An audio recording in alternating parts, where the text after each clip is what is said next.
আসসালামু আলাইকুম। আশা করি সবাই ভালো আছেন। চলে আসলাম নতুন আরেকটি ভিডিও নিয়ে। অনেকেই জানতে চেয়েছে আমন মৌসুমে কোন ধানের বীজ লাগালে ফলন বেশি পাওয়া যাবে। আমার রিকমেন্ডেশন বৃধান ৭৫ আর বৃধান ১০৩।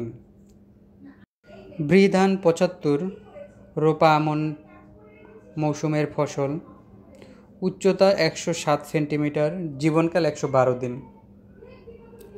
হেক্টর প্রতি ফলন ৫.৫ মেট্রিক টন। চালের বৈশিষ্ট্য মাঝারি চিকন, সাদা রং ও সুগন্ধি। এরপরে আছে বৃধান ১০৩। বৃধান ১০৩-এর ফলন অনেক ভালো আমন মৌসুমের জন্য। বৃধান ১০৩ উচ্চতা ১২৫ সেন্টিমিটার, জীবনকাল ১২৮ থেকে ১৩৩ দিন, হেক্টর প্রতি ফলন ৭ মেট্রিক টন। চাল লম্বা, চিকন ও সাদা।